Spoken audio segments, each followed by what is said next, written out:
Hello, my name is Laura Zurowski, and I'm a writer and photographer who lives in Pittsburgh, Pennsylvania. My talk today is about Pittsburgh's city stairs, their history, and where they are today. I hope you enjoy. Today, I'm here to talk about an older form of municipal infrastructure that is really starting to make a comeback and attracting attention in the city of Pittsburgh, and that is our public stairways. They're also known as city stairs, or here in Pittsburgh, we call them city steps. And so that's what we're going to talk about today with this presentation. So before we can even talk about the city stairs, we first need to understand a little bit about the topography of Pittsburgh. Now, the city is located on the Appalachian Plateau at the confluence of three rivers, the Ohio, the Allegheny, and the Monongahela. In Pittsburgh, the elevation varies widely. There are changes of up to 660 feet from the highest to the lowest points throughout the area. And all of this is the result of glacial erosion that took place a long, long time ago. But the results of all of that is that the city is one of the hilliest in the United States. So if you're someone who likes walking, running, or biking on hills, Pittsburgh is definitely your dream city. So I want to start now talking about a little bit about the history of the Pittsburgh for the last 150 years. So throughout this unruly landscape that we have, 90 neighborhoods developed over time. And while the areas alongside the rivers were primarily industrial, the neighborhoods that surrounded it were residential, with each kind of becoming its own city within a city. And so to transport all of the workers that lived in the hills to the mills that lined the rivers, the city steps were built. They were, in essence, the city's first mass transportation system, and they existed in a time before automobiles or even before paved roads. The city steps that we see in Pittsburgh today were primarily constructed in the post-World War II era, and they're made of concrete and steel. And considering that all of these stairs, everything that the stairs have been through in the last 70 years here in Pittsburgh, it's really kind of remarkable that they're in as great a shape as they are. Now, of course, for anyone that's here on the call that's in Pittsburgh, you know the locals complain about the city steps all the time. But really, with all things considered, after 70 years out in the weather and the topography that we have, it's pretty incredible that they are still with us to the degree that they are. So let's go even a little bit further back in history here. And this is the initial city stairs, not the ones that we see today, but the initial ones that were constructed back in the 1800s were made of wood. And we do have information about those flights of city stairs thanks to the Sanborn fire insurance maps that the city was required to have for fire insurance purposes. Now, the oldest Sanborn fire insurance map that is still in existence that shows the location of city stairs is from 1884.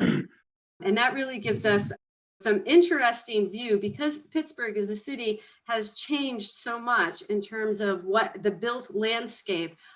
These old maps really help us to have an understanding of what the city looked like at one time compared to what it looks like now.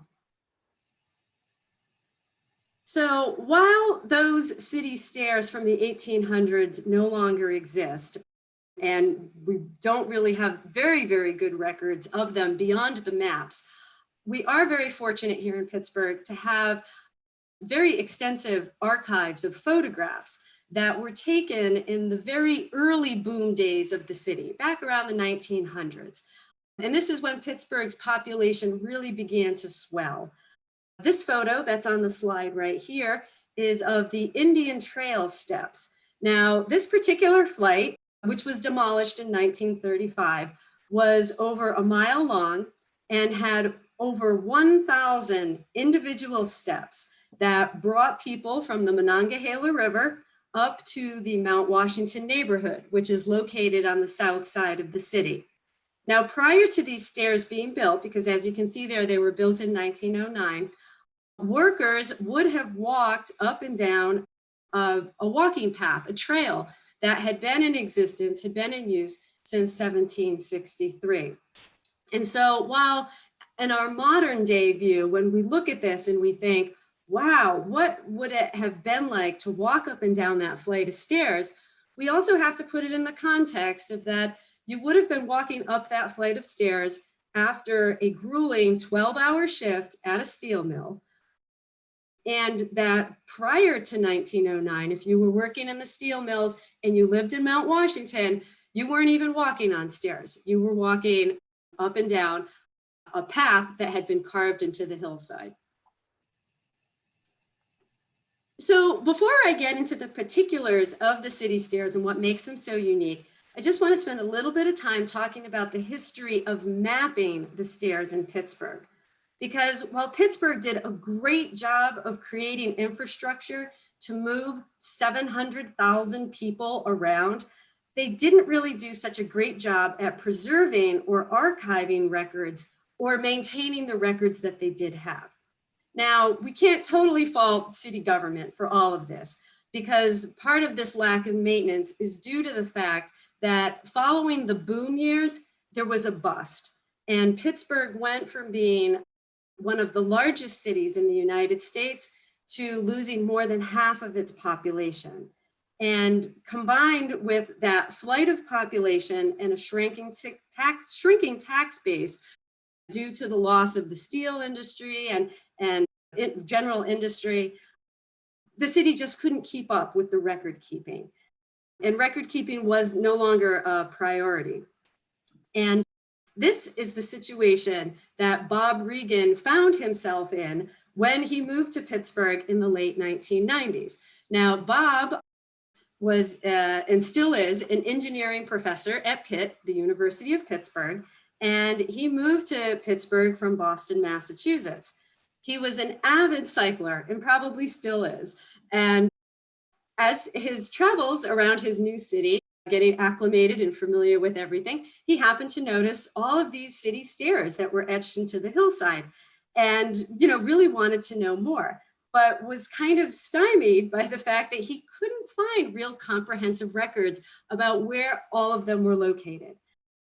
And that lack prompted him to kind of set out on his journey in the late 1990s to locate, to map, and to collect data about all of the city's steps.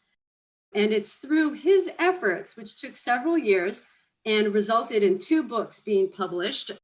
The second edition is the one that's shown here on the slide.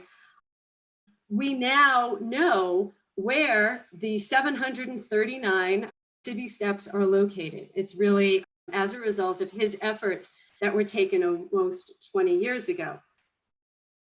And in 2017, I happened to find Bob's book. I had recently relocated myself to Pittsburgh. I'm originally from Providence, Rhode Island, and had come across Bob's book in a local store and was really kind of taken and fascinated with this kind of form of transportation that was here in Pittsburgh.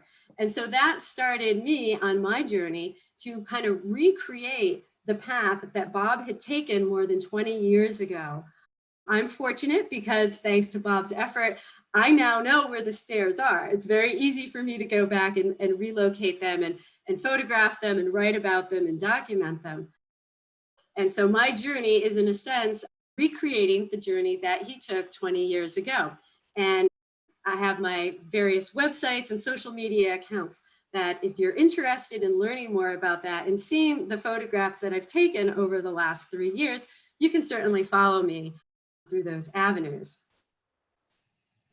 So now that we know a little bit about the history of Pittsburgh and the kind of the history of the stairs and how they fall into the context of Pittsburgh as a city and as a city government, I want to share with you some unique details about our stairs here in Pittsburgh.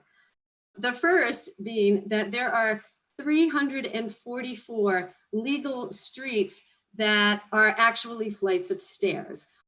And the 2 examples that you see here on the slide, One of them is a combination catwalk sidewalk that has intersecting flights of stairs. That particular flight, Fraser Street and Romeo Street, as they're called, is in South Oakland near the University of Pittsburgh.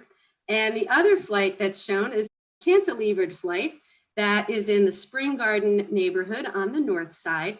And that particular flight, of which there are probably about 24 that are built in that style around the city, literally hangs right off of the hillside. And the thing that's very interesting about flights of stairs that are also streets is that up until just a few years ago, Google Maps was still a little bit confused. And there would be times where you could be driving around in your car, hoping that Google Maps is going to give you directions to give a place, and it would try to guide you and your car onto a flight of city stairs.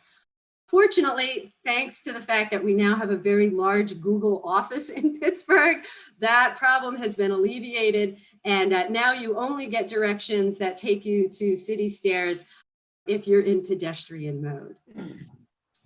So in addition to those really big, impressive flights that are just, they're beautiful to behold, they're a real challenge to walk up and down, Pittsburgh also has approximately 280 flights of city stairs that are part of a sidewalk. So these are typically built in high density areas that had streets that had real distinct elevation changes. And there are two different kinds of sidewalk steps here. The most interesting in my view is the raised flight, which is what you see here in the photo for Mount Washington.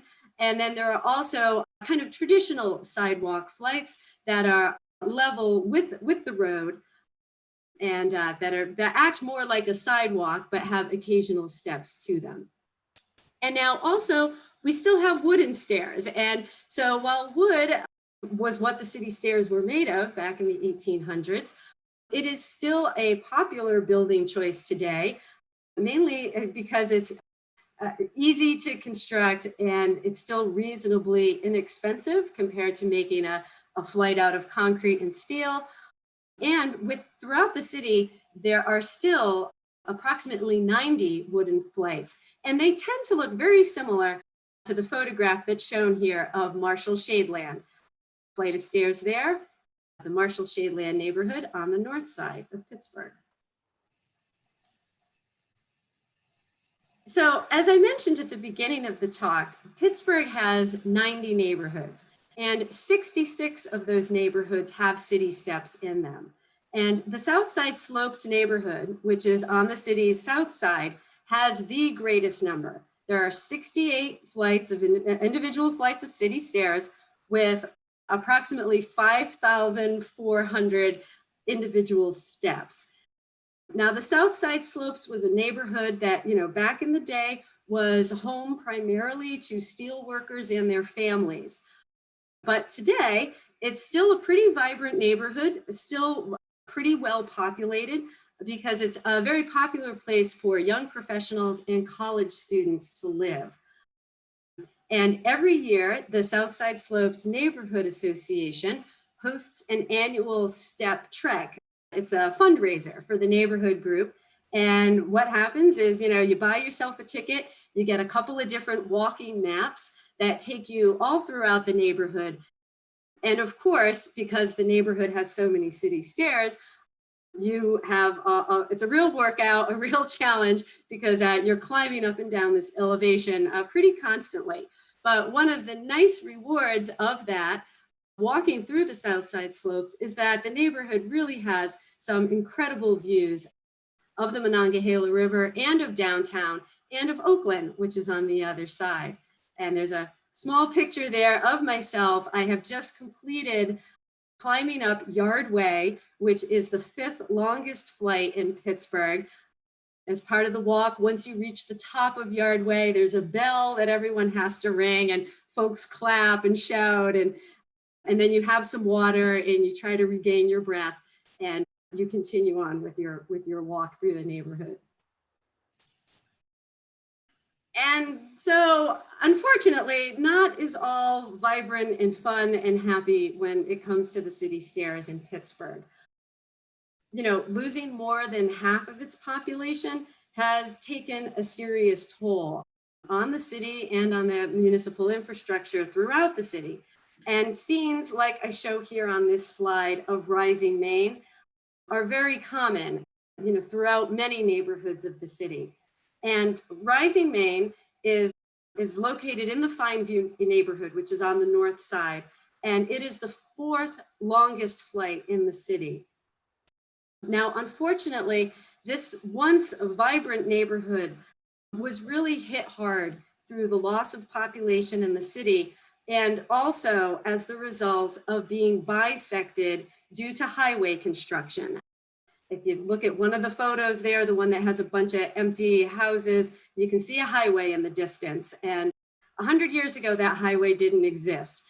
But when that highway was put in, it really kind of spelled the end of this particular neighborhood here.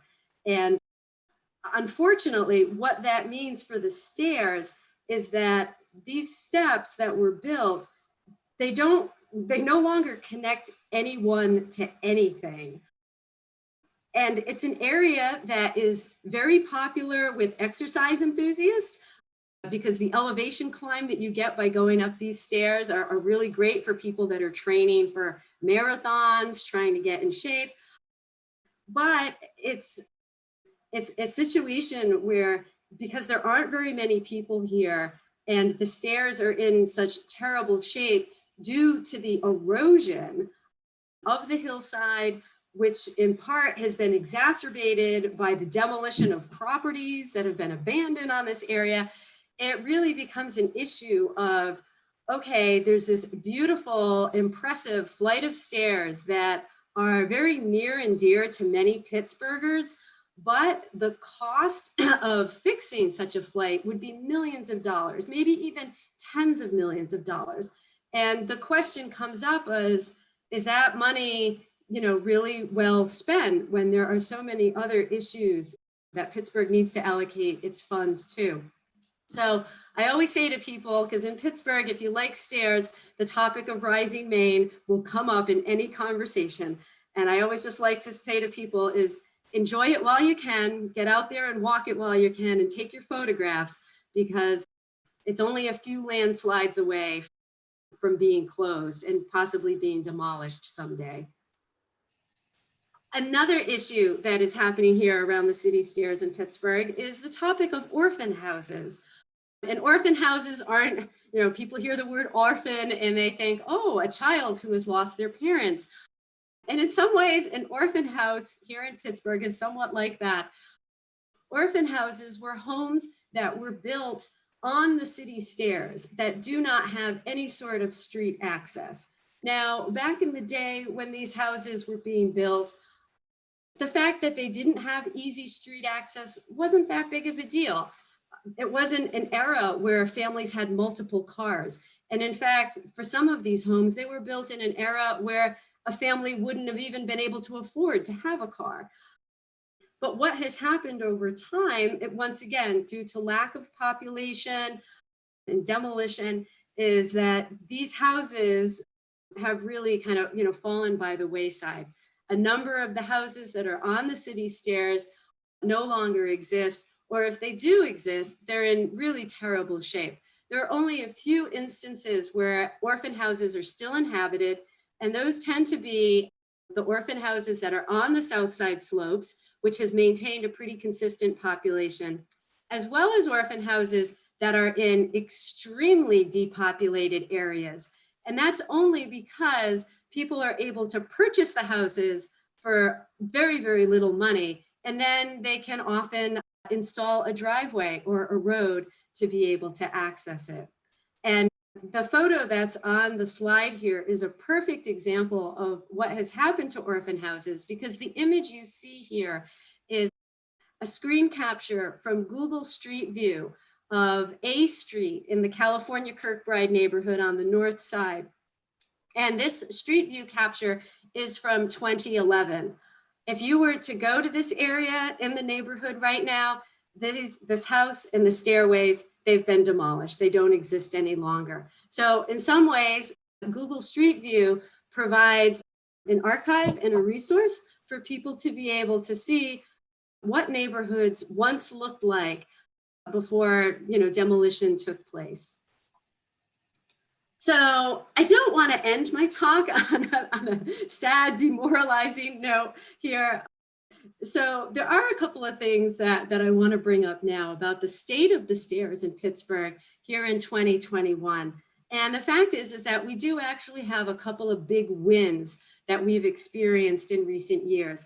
And the first one is that all of Bob Regan's data that he worked so hard 20 years ago to collect is now incorporated into the city of Pittsburgh's website. And it is publicly accessible and available to anyone who wants to go out there and find city stairs, to look at city stairs, to walk around neighborhoods and incorporate stairs into their walk. Everything is there and available to the public, which is a real success. And it's a resource that I often direct people to. I also like to direct people to Bob's book because, after all, he is the one that did all of the work in collecting that data. So he at least deserves to make a little commission, a little royalty after each copy is sold. The second win that we've been able to have here in Pittsburgh is that in recent years, the city has really started to embrace a more pedestrian and bike-friendly culture, trying to reinvent itself as a green city, which, considering Pittsburgh's history as a smoky city of terrible environmental air quality, is a real ambitious initiative that the city is trying to undertake. But in recent years, there's been a real push towards installing bike lanes and also installing bike runnels on our city steps. And that's really helpful because with bike paths and bike lanes, with so many city stairs, having a bike runnel installed really makes it easier for cyclists, because instead of having to heft that bike up over their head and climb up and down a flight of stairs, they can now easily just place their bike into a track and walk it up and down the flight of stairs and continue on their way. The third win that the city has had in recent years is that there are now policies and procedures for how the city decides to update its city stairs. And a lot of that really hinges upon neighborhood access to public transportation. So the photographs that are shown here from the middle hill of the historic Hill District neighborhood. The Polaroid photo is one that I took in 2017. And as you can see, the area was completely overgrown. The stairs, you can barely even see them. But the middle hill is a lower income neighborhood that really relies heavily on public transportation. And bus routes are very prevalent around where these stairs are. And so 2 years ago in 2019, the city did refurbish these stairs along with kind of clearing up the hillside around it so that the people that live in the neighborhood can have a safer and easy way to access the transportation that they need. So there's positives. Progress never happens as quickly as people would like it to. But the fact is that here in Pittsburgh, it seems like we are moving in the right direction. And we're hopeful that, in the years ahead, there'll be more federal funding that will help us make even more updates to the infrastructure. And so thank you very much for listening to the talk. I hope if you have any questions, I look forward to answering them. Please feel free to follow me on social media accounts or follow my website. And for anyone on this talk that is interested in coming to Pittsburgh, once the pandemic is over and we're able to travel and explore again, if you're ever interested in having your own adventure of seeing the city stairs here in Pittsburgh, please don't hesitate to reach out to me. I'm happy to provide you with all kinds of information that you could use. So thank you.